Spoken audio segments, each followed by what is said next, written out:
Advogado por formação, ele fez carreira e nome no setor de tecnologia. É considerado um dos pais do Marco Civil da internet. A nossa entrevista de hoje é com Ronaldo Lemos. Ronaldo, muito obrigada por nos receber aqui. Como é que começou o seu envolvimento com a tecnologia? Olha, começou acho que desde pequeno mesmo. Eu cresci numa cidade de interior, de Minas Gerais, e lá tinha um grupo de pessoas, de crianças até, eu era criança nessa época, que se interessava por computador. Era o momento em que começava a aparecer os primeiros computadores ali, até o computador da Apple, né, Apple II, tudo dessa época. E, por um acaso, eu ganhei um desses equipamentos que começou a despertar o meu interesse por essa área. Então, acho que esse foi um ponto importante. Mais tarde, essa mesma cidade que eu morava, que é Araguari, em Minas Gerais, foi escolhida pelo Ministério das Comunicações à época para receber o primeiro sistema de TV a cabo do Brasil. Isso muito cedo, assim, no meio da década de 80. E aquilo teve uma influência muito grande, não só na minha formação, mas na formação da minha geração. Tanto que várias pessoas que são também originárias da minha cidade também trabalham com tecnologia, e isso é muito curioso. Um no Banco Mundial, outro é dono de startup, outro é dono de fundo de investimento em startup, e todos nomes muito conhecidos. Então, aquilo me mostrou que o acesso à tecnologia e à informação que ela traz pode mudar a vida das pessoas, independente do lugar onde elas tenham nascido, do lugar onde ela tenha, por acaso, construído a sua infância e a sua educação. Então, aquilo para mim foi muito revelador.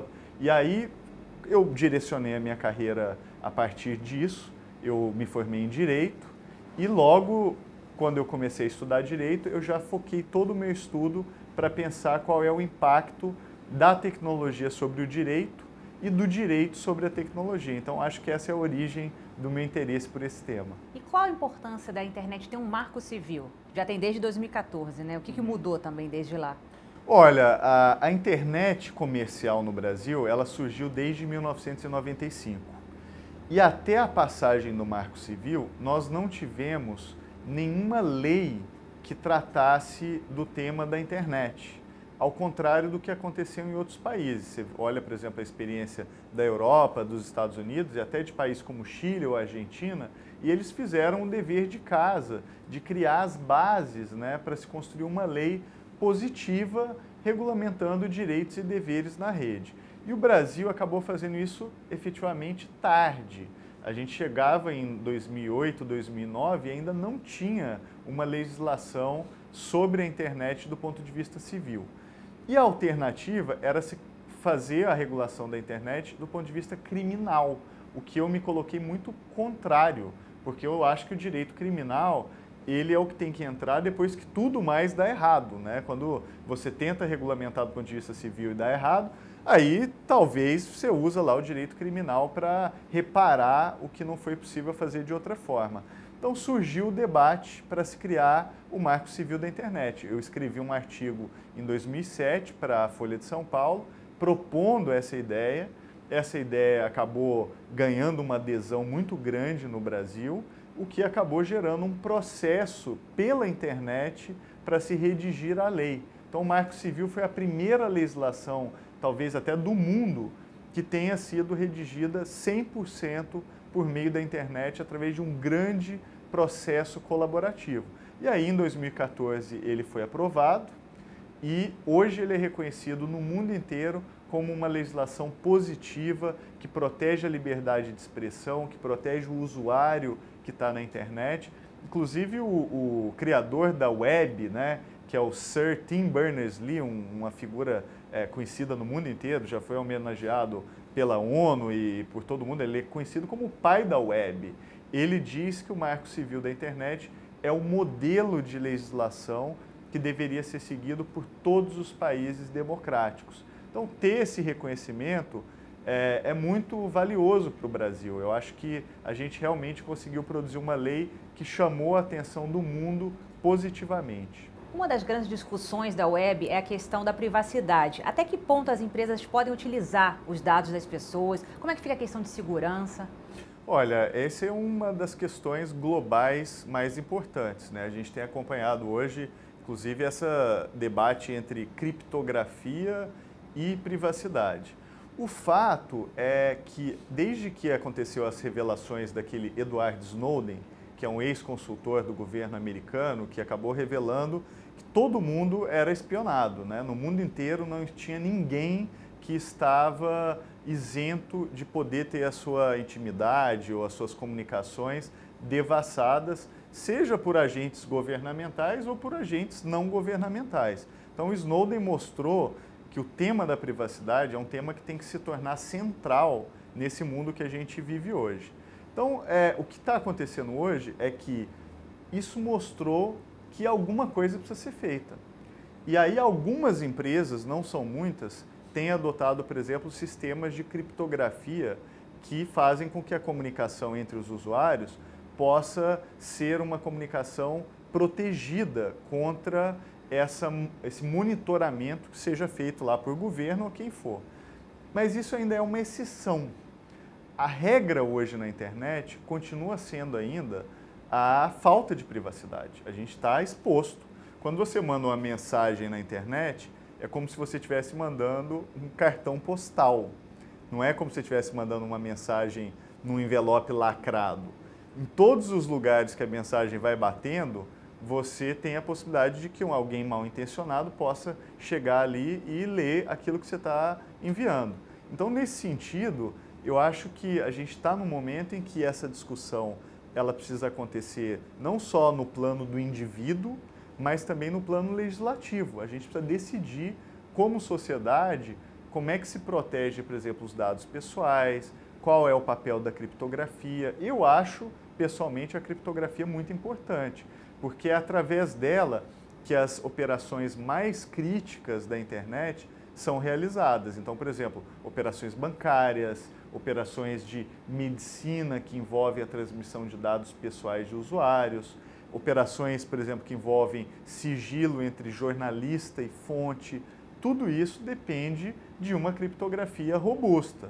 Então, essa discussão veio para ficar, ela já chegou ao Brasil e a gente vai ouvir falar dela muito ainda nos próximos anos. Mas, por outro lado, também muitas empresas utilizam os dados dos usuários para pesquisas e pesquisas até importantes, né? Como é que fica essa questão da pesquisa? Olha, essa questão é fundamental. Por exemplo, as cidades do futuro, elas vão precisar de dados para serem administradas. A gente está num momento hoje em que 50% da população mundial vive em cidades. Em 2075, a projeção é de que mais de 70% da população mundial já esteja vivendo em cidades. Aliás, em 2050, a gente já vai estar muito próximo desse percentual. E para administrar isso, você precisa de inteligência. Você precisa de, por exemplo, analisar dados, analisar padrões de comportamento, você precisa compartilhar infraestrutura, você precisa compartilhar, por exemplo, carro, você precisa compartilhar via urbana, você precisa compartilhar todos os recursos que são cada vez mais escassos. E a única forma de se fazer isso é com inteligência. Então, eu vejo a internet, os dados e essa infraestrutura de inteligência que vai vir sobre as cidades como uma espécie de uma segunda eletrificação. A eletricidade, ela foi fundamental para o surgimento da cidade moderna. A cidade moderna do futuro, ela vai ser gerada pela conectividade. Ou a gente tem essa estrutura de inteligência, ou esse convívio tão denso entre tanta gente vai começar a ficar cada vez mais inviável, inadministrável. Então, o jeito de se administrar a cidade no futuro é com dados, com inteligência e com compartilhamento dessa conexão entre todo mundo o tempo inteiro. Agora, você falou essa questão da infraestrutura. Como é que o Brasil está nessa questão da infraestrutura tecnológica? Por exemplo, a maioria das escolas não são conectadas e os jovens são o nosso futuro, né? Olha, na minha opinião, o Brasil está mal nessa questão, né? Eu acho que a gente negligenciou muito essa infraestrutura da informação. E isso até me incomoda um pouco, porque a gente fez muita obra de infraestrutura no Brasil. Só que toda vez que se fizesse uma obra de infraestrutura, tipo rodovia, rede de esgoto, rede de água, tem que passar uma fibra ótica ali. porque o que é caro da fibra ótica é o buraco no chão, a fibra ótica é barata. Então eu acho que o Brasil está mal, eu acho que a gente poderia estar muito à frente, a gente está até sendo superado agora por vizinhos latino-americanos, Argentina, Colômbia, Chile, que estão apostando muito mais em infraestrutura de comunicação do que o Brasil. E eu acho que a gente tem que ter uma missão como sociedade de conectar todas as escolas do país em banda larga, porque isso tem um potencial transformador. A pessoa, quando ela está conectada em banda larga na escola, a internet vira uma ferramenta pedagógica, vira uma ferramenta de ensino. A pessoa pode ter acesso a todo o conhecimento que hoje praticamente tudo está na internet. Você tem acesso hoje a conteúdos de matemática, física, biologia, cursos inteiros dessas áreas, por exemplo, da Khan Academy, estão hoje no YouTube e as pessoas podem assistir. E isso gera uma oportunidade muito grande. Diminui, inclusive, a desigualdade, porque você muitas vezes pode nascer num lugar onde você não tem acesso aos melhores professores, às melhores escolas. Mas pela internet você passa a ter. Você pode ter acesso ao melhor conhecimento, à melhor estrutura de aula e aquilo pode mudar a sua vida. Então, eu acho que até na minha trajetória pessoal, eu vivi isso, muitas das oportunidades que eu tive na minha vida foi por ter tido acesso à informação desde pequeno. No meu caso, por uma questão acidental da cidade onde eu nasci. Mas eu acho que isso não pode ser deixado ao acaso. Então, eu acho que a gente tem que ter isso como prioridade. Agora, como advogado, você não acha que às vezes a legislação brasileira, as discussões vão para dois lados opostos? Por exemplo, ao mesmo tempo que a gente se discute essa liberdade, essa conectividade, a gente também tem a limitação de dados, né, a taxação de streaming. Como é que fica isso? Porque parece que a gente volta, né, alguns passos atrás. Olha, você tem toda a razão. Hoje, quando você olha para o Congresso Nacional, a agenda com relação à internet, ela é 100% negativa. Não é que ela é 99%, 95%, ela é 100%. O Congresso Nacional, se analisando os projetos de lei que estão em curso, não tem um projeto tratando de conectividade. Não tem um projeto tratando de conectar a escola. Agora, está sobrando projeto de criminalizar a internet, criminalizar quem fala mal de político na internet.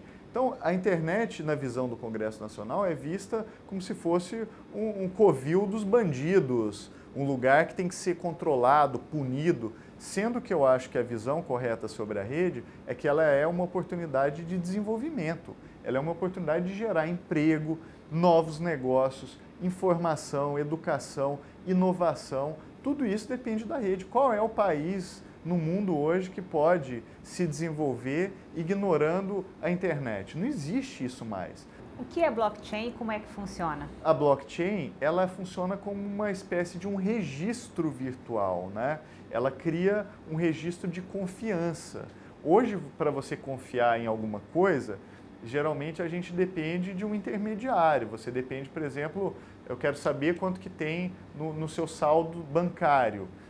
Para quem eu pergunto? Eu pergunto para o banco. Eu quero saber quais diplomas você obteve na sua vida acadêmica. Para quem que eu pergunto? Para a instituição que emitiu aquele diploma. A blockchain permite que essas informações consensuais, esses certificados, eles fiquem distribuídos pela própria internet e não dependam necessariamente de uma única instituição. Isso não quer dizer que vai acabar o banco ou vai acabar as universidades, não, pelo contrário. Quer dizer que essas instituições passam a ter uma ferramenta poderosíssima para elevar essa confiabilidade para um outro patamar. E para um país como o Brasil, isso é uma oportunidade gigantesca. Então, por exemplo, o Brasil vende muita commodity agrícola, commodity que não é diferenciada. Então, como é que você agrega valor a esses produtos que são cotados de forma uniforme? Com certificação. Então, por exemplo, tem vários países hoje no mundo já usando a blockchain para certificar madeira, para que aquela madeira fique certificada que ela não é proveniente de uma área de desmatamento. Então, quando ela é distribuída, por exemplo, num comprador na Europa, nos Estados Unidos ou em outros países, o comprador sabe exatamente a procedência e a origem daquela madeira, o que eleva o valor dela, então você gera valor agregado. Hoje, vários países do mundo que são muito menos competitivos que o Brasil em agricultura, como a Austrália, apostam nessas certificações. Com a blockchain, eu acho que várias das indústrias e potenciais brasileiros poderiam ter um patamar de sofisticação que a gente ultrapassasse a Austrália em competitividade agrícola, agregasse valor aos produtos econômicos e fizesse, inclusive, uma revolução produtiva com algo que a gente já é muito competitivo. Então, eu vejo a blockchain como cheia de oportunidades aqui para o Brasil. Você acha que o novo ativismo agora ele é digital? E por que com tanta liberdade parece que as pessoas se separam em dois grupos, né? Olha, eu acho que o ativismo está cada vez mais digital, por uma razão simples, que é o fato de cada vez mais a gente vive a nossa vida na internet. Então é natural que a rede seja também um território de ativismo, de mobilização, de campanha. Então isso está acontecendo cada vez mais. Agora, o que eu acho que é importante é importante a gente conectar esse ativismo do mundo virtual também ao mundo real, perceber as suas limitações e perceber também os seus efeitos colaterais. E um desses efeitos certamente é a questão da polarização. Eu acho que esse é um fenômeno que hoje no Brasil é muito claro, mas não é um fenômeno só do Brasil. A gente está vivendo no mundo um ciclo que é um ciclo que começa os seus primeiros sintomas naquela onda de manifestações globais que aconteceram em 80 países, não foram poucos, aconteceram no Brasil também, a gente se lembra, aqui no Rio de Janeiro, inclusive a Avenida Presidente Vargas tomada por centenas de milhares de pessoas, mas aconteceram na Turquia, nos Estados Unidos com Occupy Wall Street, na Primavera Árabe, na França e na Espanha, por exemplo, com os indignados. Então, é um fenômeno que tomou conta do mundo. E esse fenômeno a gente está começando a entender a dinâmica dele. E uma das dinâmicas é essa polarização que a gente está sentindo na pele. Então, eu acho que a gente tem que construir espaços de diálogo. Acho que a gente tem que usar a rede para algo que ela faz muito bem, que é permitir o diálogo entre as diferenças. Hoje isso está sendo mal utilizado. Hoje a gente está enxergando times que se formam, que só falam entre si e que não têm muito diálogo a não ser para agredir um ao outro. Então eu acho que a gente está perdendo um tempo danado, porque qualquer ideia de progresso, qualquer ideia de desenvolvimento passa pelo diálogo entre as diferenças. Na medida que você estanca esses diálogos, as pessoas vão ficar paradas no mesmo lugar onde elas estão. Então eu acho e acredito muito, estou trabalhando muito nisso, em construir plataformas e tecnologias que permitam o diálogo entre as diferenças. Hoje a gente tem no mundo um déficit desse tipo de plataforma. As pessoas estão se agregando entre as pessoas que elas conhecem, elas concordam, essas pessoas tendem a se agrupar e ficar falando entre si. Então eu acho que eu me preocupo hoje muito em construir esses espaços para a gente ter um diálogo entre pessoas que pensam diferentes. Hoje a gente está cada vez mais dialogando só com quem pensa igual a gente. Ronaldo, muito obrigada pela entrevista, foi um prazer. Prazer é todo meu.